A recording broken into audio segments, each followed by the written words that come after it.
Boa noite, pessoal. Que felicidade é poder estar com vocês essa noite, né? Poder conversar um pouco mais sobre o espiritismo, sobre as nossas vidas e sobre a importância do espiritismo em nossas vidas. É uma grande felicidade estar com vocês do seu CAC. A gente tem criado, né, laços importantes de amizade, de companheirismo. Espero que nós possamos reforçar sempre esses laços, porque nada é melhor do que criarmos, né, um fecho de varas, né, em que um possa apoiar o outro e mantenha-se todos juntos e equilibrados e mais forte e mais apto, né, a passar pelas diversidades da vida e trocar para o nosso desenvolvimento pessoal, né? Hoje eu fiquei responsável por trazer para vocês um pouquinho sobre a missão dos espíritas, né? Que é um dos itens do capítulo que vocês estão estudando aí no centro, que é os trabalhadores de última hora, né?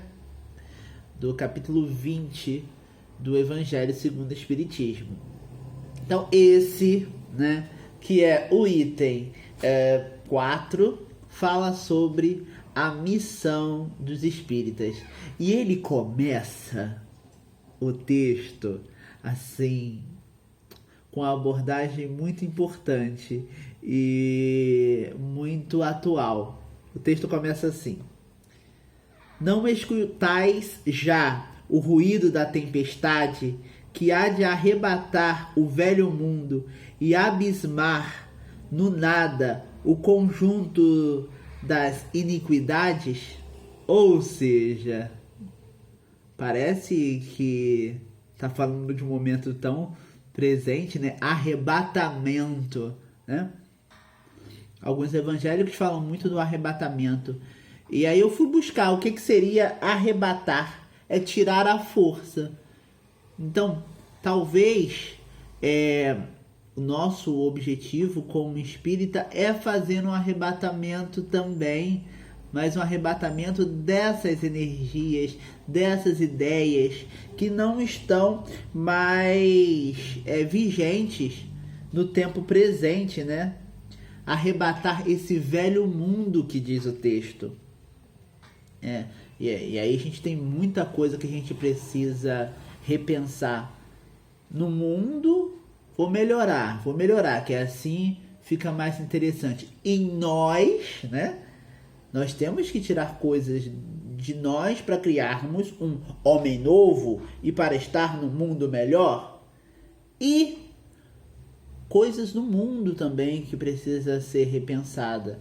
Eu acho que esse momento de pandemia também nos leva a essa reflexão daquilo que precisa ser modificado, né? O meio ambiente que precisa ser tratado, a saúde, a política que precisam ser olhadas com carinho, a necessidade de apoio, de caridade, né? A urgência de nós focarmos um pouco mais no presente, parar de pensar muito no que vai acontecer no futuro. Essa velocidade do mundo que nos traz a ansiedade, né? Muitos de nós estamos ansiosos. Tem estudos que mostram que a ansiedade, juntamente com a depressão, são os males mentais do nosso tempo. Esse texto fala também em iniquidades. O que seria iniquidades? Seriam as perversidades, as injustiças. Então, abismar, né, as iniquidades é criar uma distância delas. Ou seja, cada vez nos distanciarmos mais de questões de injustiça. Assim que começa esse texto da missão dos espíritos. Missão leve, não dá nem muito trabalho, mas é uma missão importante para o nosso desenvolvimento. E aí ele fala, ide e pregai, quer dizer, começa, né, a esboçar o que a gente precisa fazer. Ide e pregai a reencarnação, né, a crença na reencarnação. E o que essa crença da reencarnação favorece em todos nós, né? A compreensão da justiça divina, a necessidade da gente continuar em processo de desenvolvimento, né? Que não tem como desenvolver-se todo numa encarnação, que a vida, né, carnal não é o fim. Existe uma vida espiritual que na verdade é a vida em si, né? A vida espiritual é a vida em si. Então toda essa compreensão é necessário que nós preguemos, levemos à frente, divulguemos, porque depende dessa ideia para o mundo desenvolver, né? Para o mundo começar a ter uma outra perspectiva. E aí ele fala para a gente pregar também algo que está bem próximo da reencarnação, que é a ideia da evolução do espírito. Ou seja, é essencial que nós estejamos sempre em processo de melhoramento, de revisão de postura, de estudo, de reforma íntima, né? Nesse momento, ou melhor, nós cada vez estamos academicamente melhores, né? Com mais condição de estudo. Mas às vezes a gente peca na questão da moralidade, né? De como colocamos o amor em prática. E é disso que fala também esse evoluir e nesse pregar, né, da evolução. E ele fala assim pra gente não se assustar, porque a gente não tá sozinho, e dois, mesmo que tenha vários problemas aí, né, que a gente tem algumas dificuldades, confie que vocês não estão sozinhos, vocês não estão pregando sozinhos, nós não estamos pregando sozinhos. A espiritualidade está ao nosso lado e esse ato também é um ato que vai propiciar a nossa própria evolução. Então não é um ato de valor menor, é um ato de valor supremo. E ele diz, olha aqui, olha só. É chegada a hora que deveis sacrificar a propagação dos vossos hábitos, deixa eu repetir. É chegada a hora que deveis sacrificar a sua propagação dos nossos hábitos, dos nossos trabalhos e das nossas ocupações fúteis. Ou seja, tudo isso que a gente tem, né, os nossos hábitos, os nossos trabalhos, as nossas ocupações fúteis precisam ser empregues, né, para a divulgação do espiritismo. E isso não é uma divulgação só de falar com você, mas é ou com um amigo, ou com a família. Importa numa mudança de hábito, né? Então, como que eu uso o meu tempo? Aquele tempo que aparentemente não é utilizado, é meio que fútil, né? Como que eu uso esse meu tempo? E mais, o meu trabalho do dia a dia.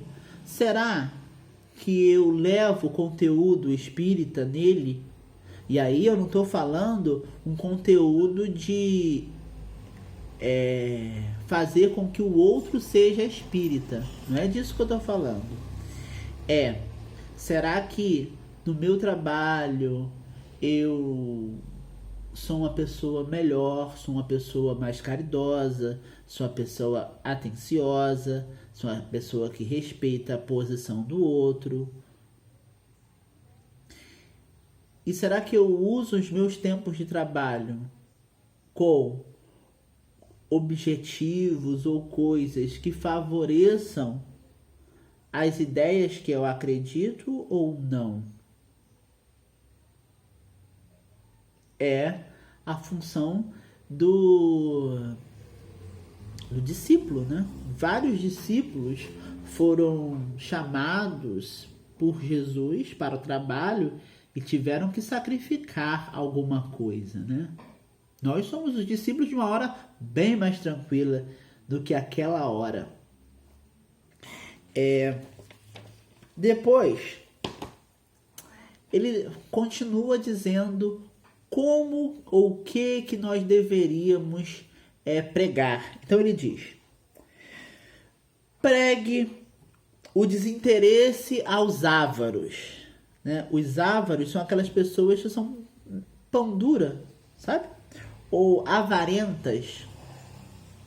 Pregais abstinência aos dissolutos, que seriam aquelas pessoas que se perdem, são pervertidos, se eu puder usar essa linguagem, né? Que são pervertidos por vários vícios, né?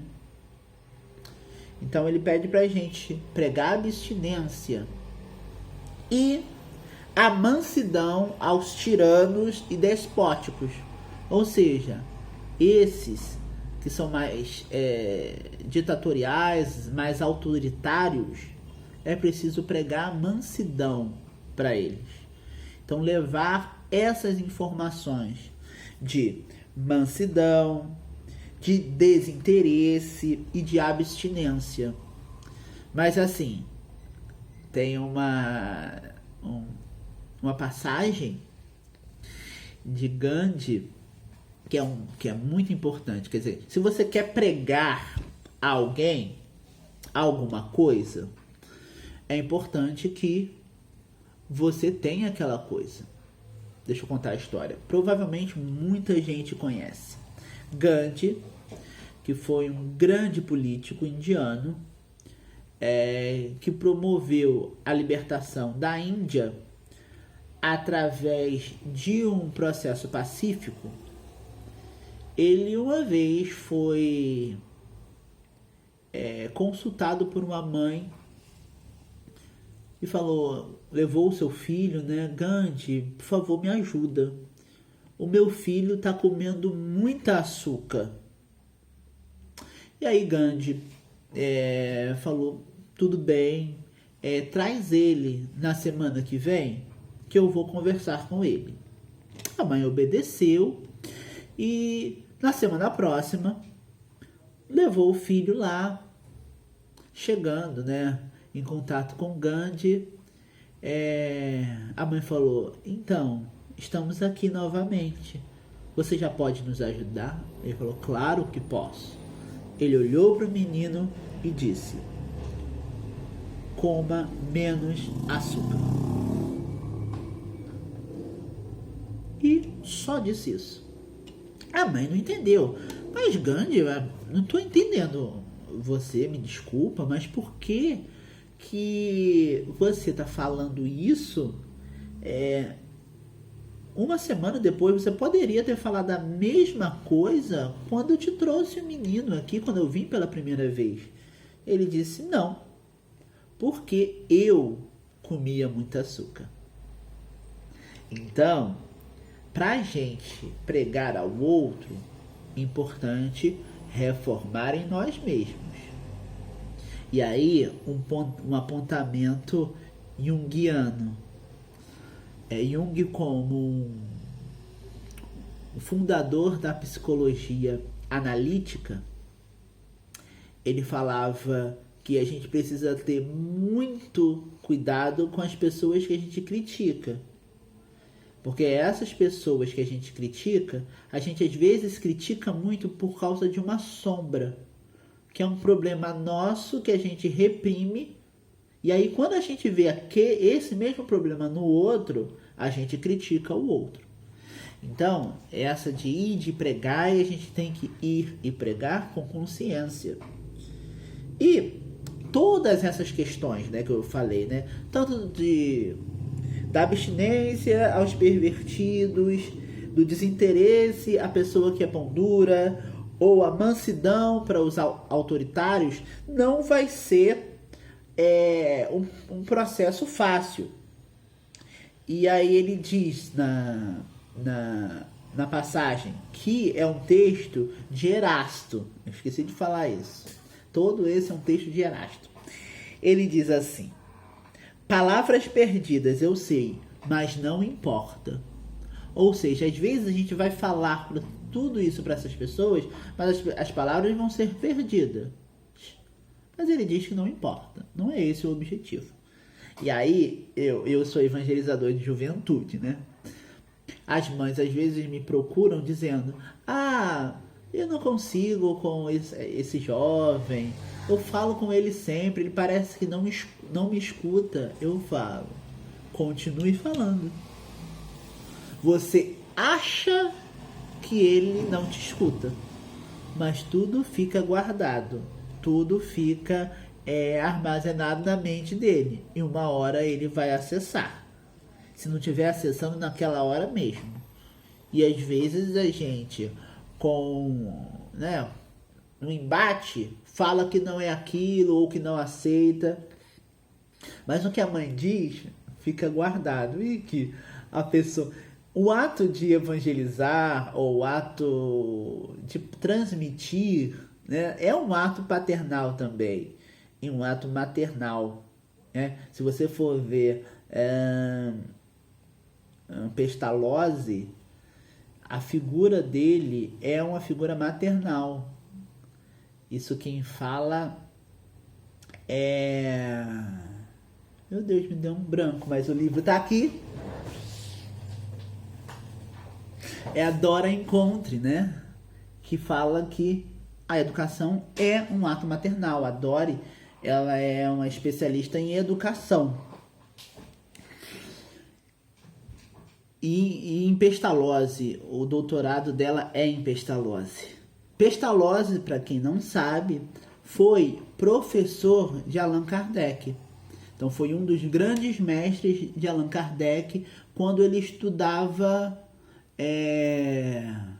talvez o ginásio, o ensino médio ginásio atual, que no Instituto Yverdon, que ele estudou, era coordenado por Pestalozzi. Pestalozzi confiava no Kardec bastante várias atividades.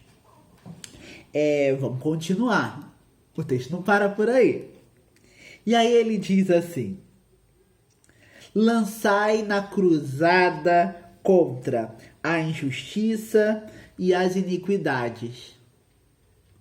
Iniquidades, como já tinha dito anteriormente, essa perversidade.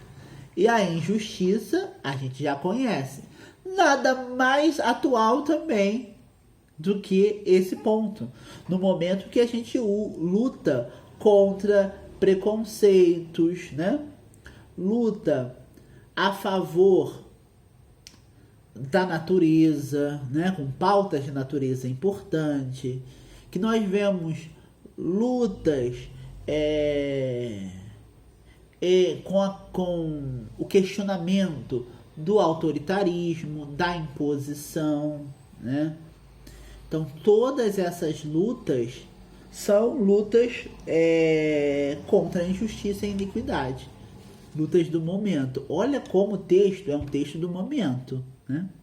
Nós, no nosso dia a dia, temos que lutar pelo fim da injustiça, ou pela diminuição das injustiças, até mesmo as injustiças sociais, né? Nesse momento a gente vê com relação às pessoas que têm ou não têm dinheiro para se manter. Né? A necessidade da gente lutar para que as pessoas consigam ter o seu próprio dinheiro e consigam fazer as suas coisas da melhor forma possível. Né? Uma busca pelo um estado de bem-estar social, né? Não a igualdade, porque é impossível, mas que todos vivam bem. Essa é uma luta também nossa, como espíritas. E aí tem uma partezinha do texto que diz o seguinte: ide e pregai que as populações atentas recolherão ditosos as vossas palavras de consolação, de fraternidade e de esperança. Então, as pessoas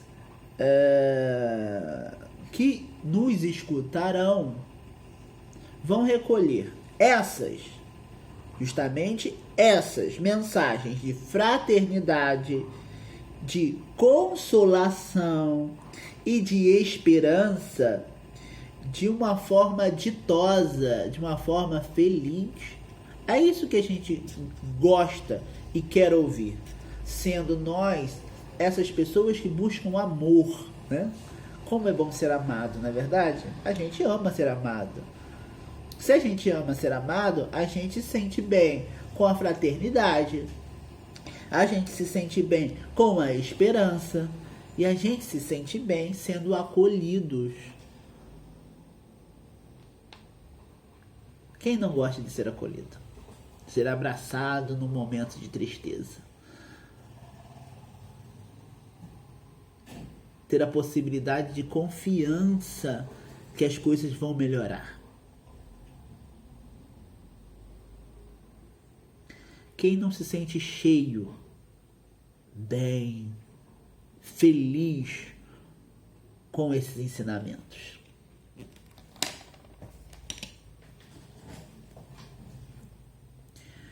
E ele fala que, voltando àquela questão da facilidade, não vai ser tão fácil assim. Por quê?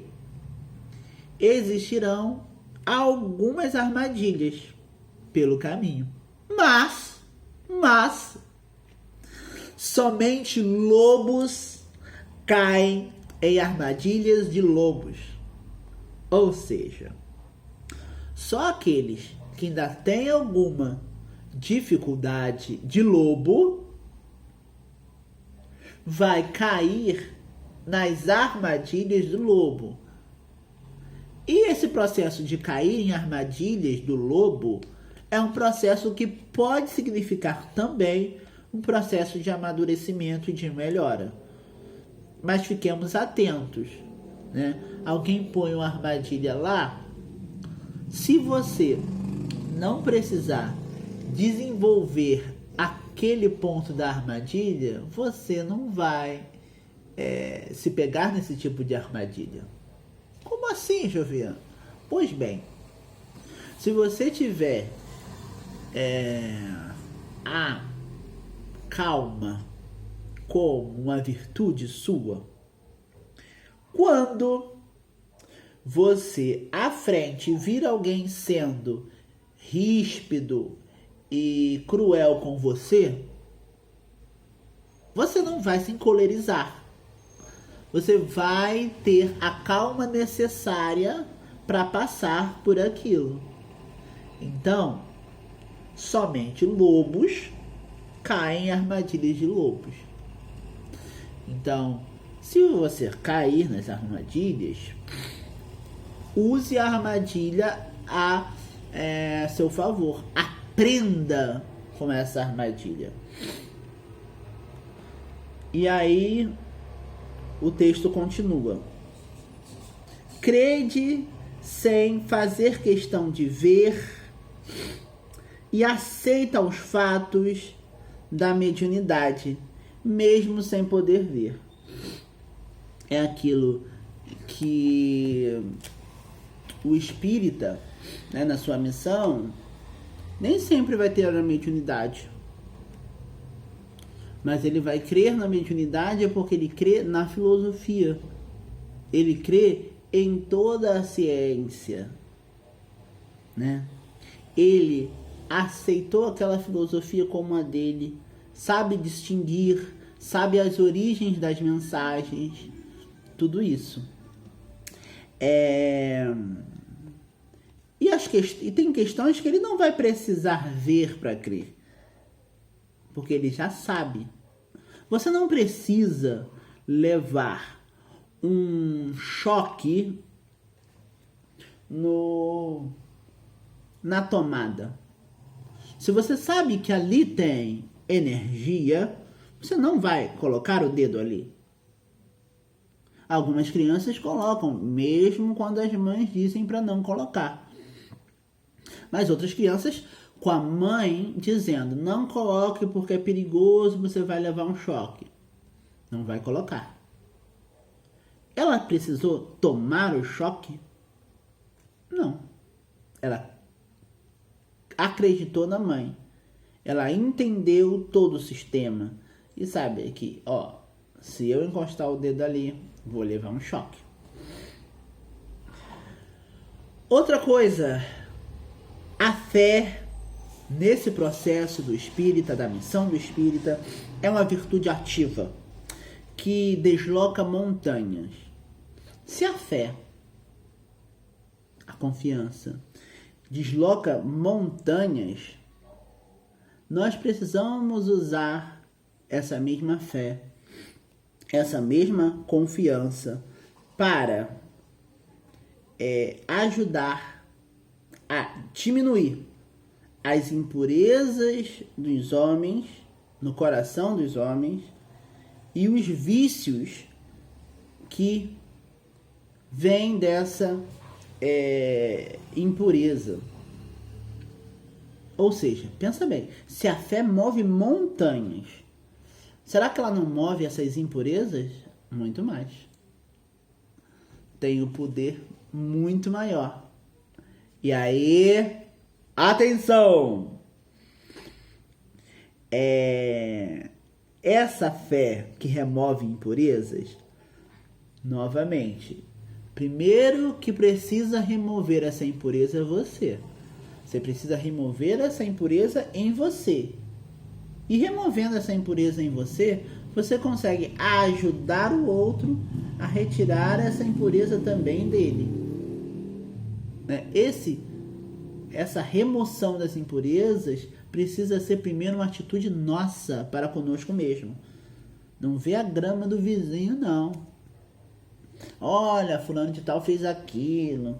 Olha, Beltrano de tal fez aquilo outro. Olha, Tertuliano fez aquilo. Ou no grupo, né? Olha, vocês estão fazendo tudo isso errado, que não sei o que, não sei o que, não se faz assim. Calma aí. Você tá fazendo? Será que você está fazendo? A lógica inicial é fazer com você. Primeiro, use da fé ativa para retirar em você essa impureza, para depois ajudar o outro a retirar. Você não vai retirar a impureza do outro. Cada um retira a sua impureza. Mas você, com o Espiritismo, pode auxiliar o outro. E com o exemplo, pode muito mais. Pode muito mais. Leve a mensagem, né? Nessa levada de mensagem. Aos grandes que desprezarão a sua mensagem, aos eruditos que exigirão provas, me prova que é isso, e aos pequeninos e simples que aceitarão. Então as mensagens precisam ser levadas a todos e com todos os seus instrumentos, né? Se a pessoa é da ciência, é um erudito, você tem que conhecer da doutrina para levar com provas, para ele conseguir entender.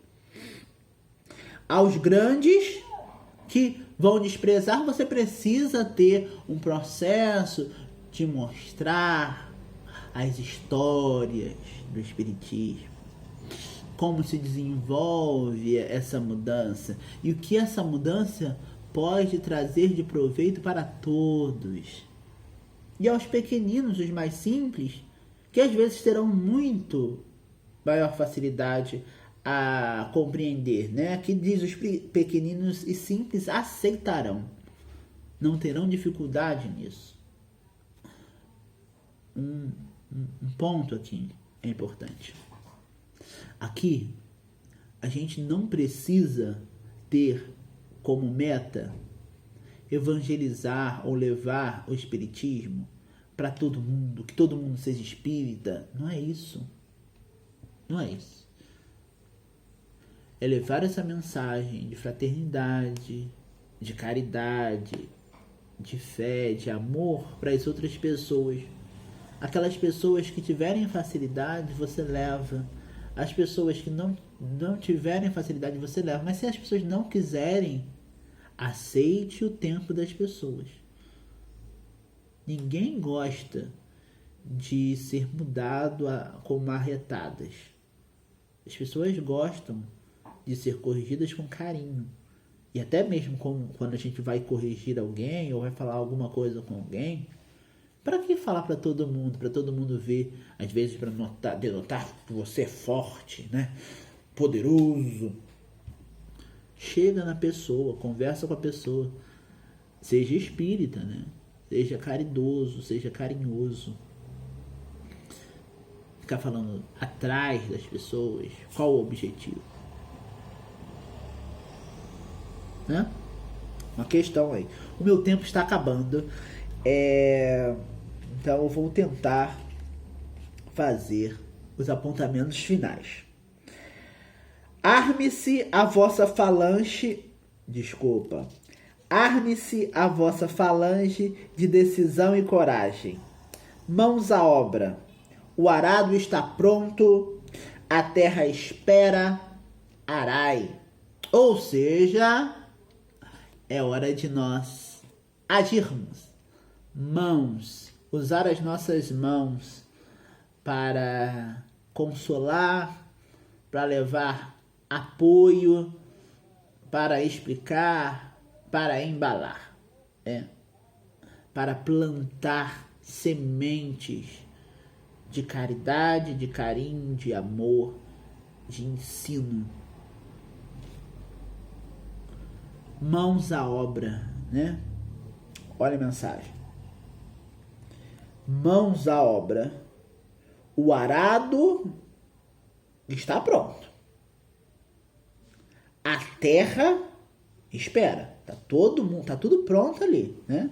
O terreno tá arado, a terra tá esperando. Então, arai. Promova o ato. Faça. Urge que façamos. Que levemos a mensagem de caridade, de amor, de Jesus e do Espiritismo. E aí, agradece a tarefa, né? Se você está fazendo a tarefa, agradece. Porque você é um trabalhador e está conseguindo passar à frente as mensagens, criando um mundo melhor para você, um mundo melhor para o mundo, um mundo melhor para todos, né? E aí, muitos transviarão, né? Muitas pessoas não vão seguir o caminho. Reparai, pois, vosso caminho e segui a verdade. Ou seja, a gente nesse processo tem que buscar seguir o caminho certo da melhor forma possível. E se a gente perceber que saiu, buscar voltar, né?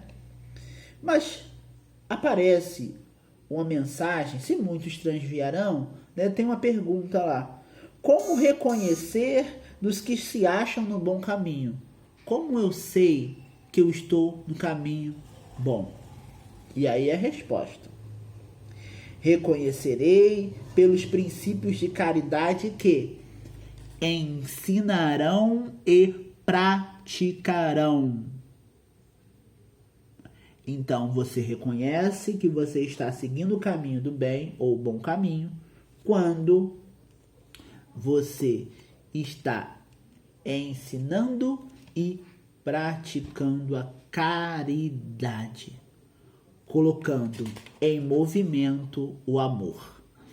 Então, é isso que eu gostaria de falar com vocês.